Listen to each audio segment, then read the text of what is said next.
Hello everyone. तो आज हम जो टॉपिक कवर करने वाले हैं वो है सीईटी यानी कम्युनिकेशन एंड एजुकेशन टेक्नोलॉजी का, जो कई 2022 में भी आया है एंड 2018 में भी आया है।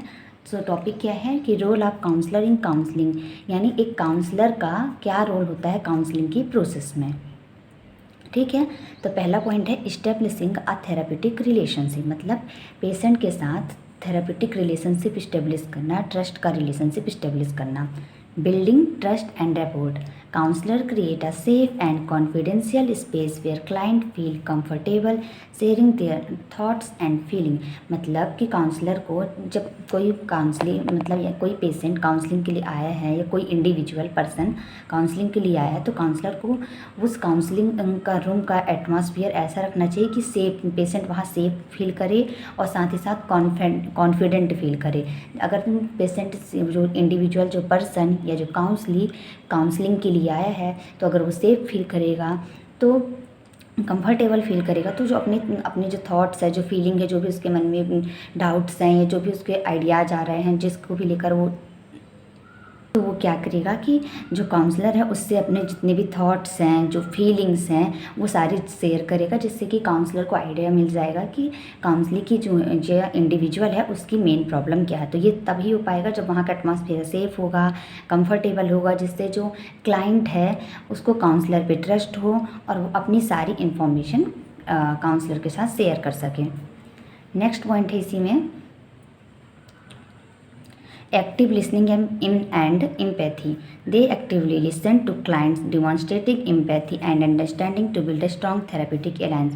मतलब कि जब कोई क्लाइंट काउंसलर से अपनी प्रॉब्लम शेयर कर रहा है या कुछ बता रहा है, तो उस टाइम पे उनको इंटरप्ट नहीं करने के, बीच में टोकना नहीं है, और वो जो भी बोल रहे हैं उसको एक्टिव होकर पूरी बात को ध्यान से सुनना है, और साथ ही साथ पेशेंट को एम्पैथी शो करनी है। एम्पैथी मतलब क्लाइंट को लगना चाहिए कि जो वो फील कर पा रहा है आप भी वो फील कर पा रहे हैं, जिससे कि हमारा जो एक कनेक्शन है वो स्ट्रॉन्ग कनेक्शन बिल्डअप हो सके।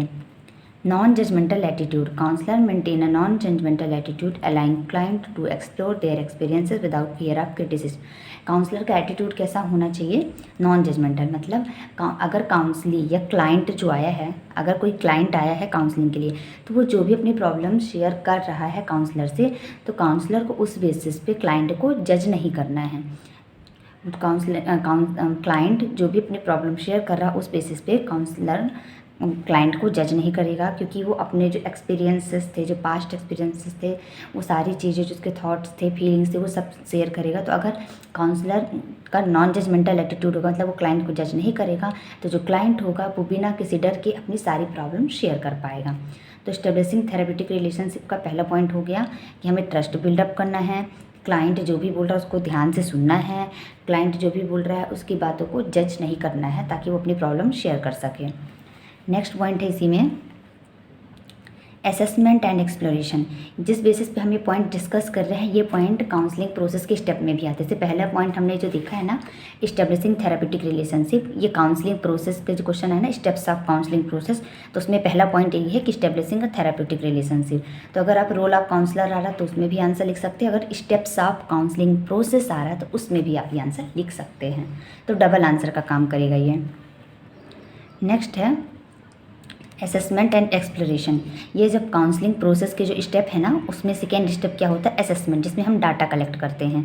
Understanding client need, counsellor assess client need, strength and challenge to tailor the counselling process accordingly. मतलब इस स्टेप में क्या होता है, जो काउंसलर होता है वो असेसमेंट करता है, असेस करता है कि क्लाइंट की क्या नीड है, उसकी क्या स्ट्रेंथ है, क्या वीकनेस है, क्या चीज़ वो नहीं कर पा रहा है, एक लिमिट है उसकी। तो इन सब को हम असेस करके हम डाटा कलेक्ट करते हैं। तो असेसमेंट फेज में होता ही क्या है? Data collection phase. अगर काउंसलिंग प्रोसेस के स्टेप के अकॉर्डिंग बात करें तो इस फेज में हम क्या करते हैं? बेसिकली डाटा कलेक्ट करते हैं। कैसे करेंगे? क्लाइंट की क्या नीड है, उसकी क्या स्ट्रेंथ है, उसकी क्या चैलेंज है, उन सब के अकॉर्डिंग, जिससे फिर हम अपनी काउंसलिंग प्रोसेस को क्लाइंट की नीड के अकॉर्डिंग, उसकी स्ट्रेंथ के अकॉर्डिंग कंटिन्यू कर सकें। Next, exploring past experiences. Counsellor may explore past experiences to understand their impact on client situation. Counsellor try करता है कि जो क्लाइंट आया है उसके पास्ट एक्सपीरियंस के बारे में जान सके, मतलब पास्ट में क्या उसके साथ कोई ऐसा इंसिडेंट हुआ है जिसका इफेक्ट उसकी आज की सिचुएशन में पड़ रहा है। तो अगर कोई ऐसा इंसिडेंट हुआ है पास्ट में तो उसके बारे में काउंसलर क्लाइंट से इन्फॉर्मेशन लेता है ताकि वो आगे काउंसलिंग प्रोसेस में उस इन्फॉर्मेशन को डायग्नोसिस बनाने के लिए यूज कर सकें। तो ये assessment and exploration second point हो गया और काउंसलिंग प्रोसेस का सेकेंड स्टेप भी हो गया। नेक्स्ट जो पॉइंट है गोल सेटिंग एंड प्लानिंग। अब हमने क्या किया, थेरापेटिक रिलेशनशिप इस्टेब्लिश कर लिया। हमने क्या किया, दूसरा पॉइंट हमने असेसमेंट यानी डाटा भी कलेक्ट कर लिया। अब हमको क्या करना है, गोल सेट करना है कि हमें क्या गोल अचीव करना है। तो पहला collaborative goal setting. Counsellor work collaboratively with client to identify goals that are meaningful and achievable. मतलब काउंसलिंग प्रोसेस में काउंसलर और क्लाइंट दोनों साथ में मिलके वर्क करेंगे और कोई गोल को सेट करेंगे। ऐसा गोल सेट करेंगे जिसका कोई मीनिंग भी हो और जिसे अचीव की भी किया, मतलब ऐसा गोल सेट करना जिसे हम अचीव कर सकें और जिसका मीनिंग हो। ठीक है। Developing action plan. They help client developing strategies and action plan to address their challenge and achieve their goal. इसके बाद क्या है, काउंसलर जो होगा वो क्लाइंट को हेल्प करेगा कि मतलब उसको सपोर्ट देगा ताकि वो ऐसी स्ट्रेटजी, उसको बहुत सारे ऑप्शन अल्टरनेटिव दिखाएगा और उसके अकॉर्डिंग उनको बताएगा कि आप इनमें से कोई एक ऑप्शन सेलेक्ट कर लीजिए, जिससे एक स्ट्रेटजी सेलेक्ट कर लीजिए जिससे जो आपने गोल सेट किए हैं वो गोल को आप अचीव कर पाएंगे। तो ये जो गोल सेटिंग एंड प्लानिंग, ये काउंसलिंग प्रोसेस का भी थर्ड स्टेप अगर आ रहा है तो उसमें भी आप लिख सकते हैं स्टेप्स ऑफ काउंसलिंग प्रोसेस में। ये दोनों आंसर का काम कर रहा है, मैं बार बार बता रही हूँ इसीलिए कि रोल ऑफ काउंसलर आएगा उसमें भी लिखा जा सकता है और काउंसलिंग प्रोसेस के स्टेप्स में आएगा उसमें भी लिखा जा सकता है। लेकिन जब काउंसलिंग प्रोसेस के स्टेप में लिखिएगा तो सिर्फ आप गोल सेटिंग एंड प्लानिंग डालिएगा और ये सब हेडिंग को ना डिस्क्राइब करके डायरेक्ट इनके पॉइंट को डिस्क्राइब कर दीजिएगा। और जब रोल ऑफ काउंसलर लिख रहे हैं तो इन सब हेडिंग को अलग से ब्लैक पेन से हेडलाइट करिएगा जैसे मैंने किया है। और अगर सिर्फ स्टेप्स लिखना है तो आप डाल दीजिएगा goal setting and planning heading, उसके बाद स्टार्ट कर दीजिए कि counsellor work collaboratively with client, पहला पॉइंट, दूसरा पॉइंट ये, बस ये सब हेडिंग मत डालिएगा। नेक्स्ट पॉइंट हमारा जो है प्रोवाइडिंग सपोर्ट एंड गाइडेंस, मतलब सपोर्ट भी देना, जो काउंसलर क्या करेगा सपोर्ट भी देगा क्लाइंट को और गाइडेंस भी देगा। Emotional support, counsellor provide emotional support and encouragement helping client navigate difficult emotion and challenge. मतलब काउंसलर क्या करेगा, जो क्लाइंट है उसको इमोशनल सपोर्ट देगा, उसको इनकरेज करेगा ताकि जो उसकी जो पास्ट के जो बुरे एक्सपीरियंस है, जो बुरे इमोशंस हैं उनको वो नेविगेट कर सके, मतलब बाहर निकाल सके, उनसे कोप अप कर सके। Problem solving skill, they equip client with problem solving skills and strategies to address challenge effectively.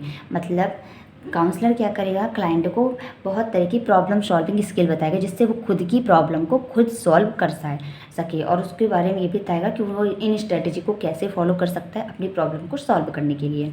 Next है empowerment, counsellor empower client to take ownership of their lifes and make positive challenges.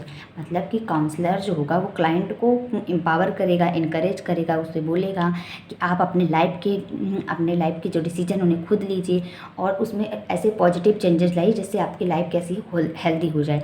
मतलब उनको बोलेंगे कि आप healthy behaviour को adopt करिए और उनको बहुत सी टेक्निक एडवाइज की जाएगी जिससे कि क्लाइंट क्या कर सके, अपने लाइफ को अपने अकॉर्डिंग जी सके और साथ ही साथ अपनी लाइफ में पॉजिटिव चेंजेस ला सके। तो प्रोवाइडिंग सपोर्ट एंड गाइडेंस ये काउंसलिंग प्रोसेस का फोर्थ स्टेप भी हो सकता है और रोल ऑफ काउंसलर में भी फोर्थ पॉइंट है।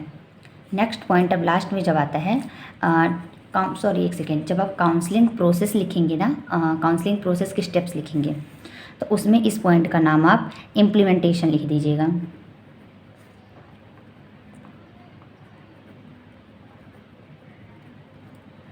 दोनों टॉपिक साथ में लेके चल रहे हैं, एक स्टेप्स ऑफ काउंसलिंग प्रोसेस भी और दूसरा कि रोल ऑफ काउंसलर क्या है। तो अगर काउंसलिंग प्रोसेस के स्टेप लिख रहे हैं तो आप इस पॉइंट का नाम क्या डालेंगे, इम्प्लीमेंटेशन।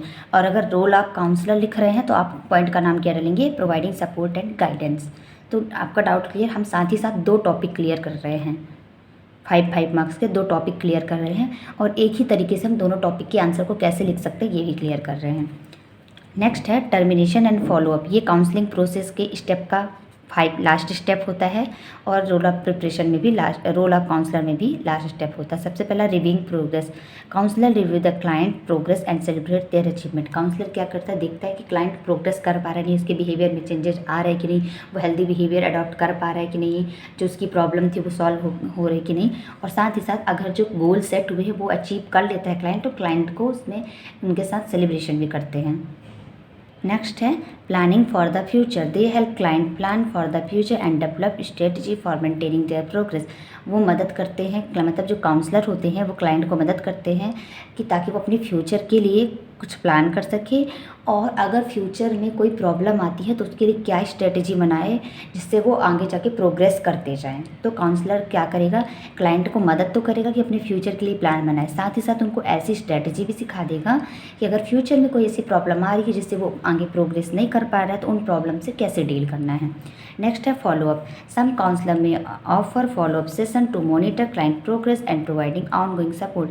जो कुछ काउंसलर होते हैं वो फॉलोअप सेशंस भी कराते हैं। फॉलोअप सेशन इसलिए कराए जाते हैं जिससे कि काउंसलर देख सके कि क्लाइंट कितना प्रोग्रेस कर रहा है, और अगर इन फ्यूचर उसको सपोर्ट की ज़रूरत है किसी प्रॉब्लम को हैंडल करने में, डील करने में, तो उनको सपोर्ट भी देता है। तो ये लास्ट पॉइंट हो गया फॉलोअप, जो कि टर्मिनेशन एंड फॉलोअप का था। सो आपको डाउट ना हो इसलिए मैं यहाँ लिखते रही हूँ, स्टेप्स ऑफ काउंसलिंग प्रोसेस। मतलब कि अगर स्टेप्स पूछ रहा है काउंसलिंग प्रोसेस के, या काउंसलर का रोल पूछ रहा है काउंसलिंग में, काउंसलर का क्या रोल है, या काउंसलिंग प्रोसेस के स्टेप क्या है, तो आप यही आंसर लिखेंगे। बट एक बात फिर से मैं क्लियर कर दे रही हूँ कि अगर आप स्टेप्स ऑफ काउंसलिंग, अगर आप role of counsellor in counselling लिख रहे हैं तो सेम एज इट इज़ जैसा मैंने बताया वैसे लिखिएगा। लेकिन अगर स्टेप्स लिख रहे हैं काउंसलिंग प्रोसेस के तो क्या करेंगे, आपको करना क्या है, पहला पॉइंट डालेंगे इस्टेब्लिशिंग थेरापेटिक रिलेशनशिप। इनके सब पॉइंट नहीं डालने हैं, ये जो आपने डाल के रखे मैंने, बस डायरेक्ट इस्टेब्लिशिंग थेरापेटिक रिलेशनशिप लिखने के बाद आप पहला पॉइंट ऐसे डॉट करके स्टार्ट कर दिएगा, काउंसलर क्रिएट से लेकर यहाँ तक, फिर एक लाइन छोड़िएगा, फिर दूसरा सेकेंड पॉइंट डालिएगा और दे एक्टिवली लिसन से, फिर तीसरा पॉइंट ऐसे ही करके आप सेकेंड में भी करेंगे, असेसमेंट एंड एक्सप्लोरेशन में भी, अंडरस्टैंडिंग क्लाइंट, ये सब हेडिंग्स नहीं डालेंगे अगर आप काउंसलिंग प्रोसेस के स्टेप्स लिख रहे हैं तो डायरेक्ट ये पॉइंट को ही डिस्क्राइब करते जाएंगे ये हेडिंग के बाद, ठीक है। ऐसे ही थर्ड पॉइंट में करना है, अगर आप स्टेप्स लिख रहे हैं तो गोल सेटिंग एंड प्लानिंग डालिएगा और ये हेडिंग नहीं डाल के डायरेक्ट इन पॉइंट को डिस्क्राइब कर दीजिएगा। फोर्थ स्टेप में अगर आप रोल लिख रहे हैं काउंसलर के तो आप ये हेडिंग डालिएगा। अगर आप क्या लिख रहे हैं, रोल ऑफ काउंसलर, सो आप ये स्टेप डालिएगा। और अगर आप इम्प्लीमेंटेशन काउंसलिंग प्रोसेस के स्टेप्स लिख रहे हैं, काउंसलिंग प्रोसेस स्टेप्स, थोड़ा ऐसे जल्दी में अच्छा नहीं लिखा है, समझ जाइएगा, तो आप इम्प्लीमेंटेशन डालिएगा, ठीक है। अगर रोल लिख रहे हैं काउंसलर के तो ये पॉइंट डालेंगे हेडिंग, और अगर काउंसलिंग प्रोसेस के स्टेप लिख रहे हैं तो आप इम्प्लीमेंटेशन हेडिंग डालिएगा, ठीक है। फिर बाकी तो सब सेम ही रहेगा, ये सब हेडिंग नहीं डालिएगा अगर काउंसलिंग प्रोसेस के स्टेप लिख रहे हैं तो। Next point termination and follow up, चाहे आप रोल ऑफ काउंसलर लिखेंगे चाहे काउंसलिंग प्रोसेस के स्टेप लिखेंगे, यही लास्ट स्टेप रहेगा। और सब पॉइंट में अगर आपको और भी ऐड करना, और इतना भी आप अगर याद नहीं कर पा रहे हैं एग्जाम टाइम में, तो आप सब पॉइंट में ऐसे ही लिख सकते हैं कि अगर एक सेकेंड, जैसे आप इस्टेब्लिशिंग थेरेपेटिक रिलेशनशिप डालें तो डाल दीजिएगा फर्स्ट स्टेप होता है या फर्स्ट फेज होता है काउंसलिंग प्रोसेस का। असेसमेंट और एक्सप्लोरेशन वाला डाल रहे हैं तो आप डाल दीजिएगा सेकेंड फेज होता है या सेकेंड स्टेप होता है काउंसलिंग प्रोसेस का। तो एक एक पॉइंट तो आप ऐसे ही बना लेंगे कि थर्ड स्टेप होता है, ये फोर्थ स्टेप होता है, और टर्मिनेशन एंड फॉलोअप को आप बोल देंगे कि ये फाइनल या लास्ट स्टेप होता है। तो आज हमने एक साथ ही कम टाइम में 2 क्वेश्चन कवर किए हैं, काउंसलिंग प्रोसेस के स्टेप भी और रोल ऑफ काउंसलर भी। आई होप कि आपको मेरी वीडियोज़ पसंद आ रही हूँ, तो please like share and subscribe my channel. Thank you so much.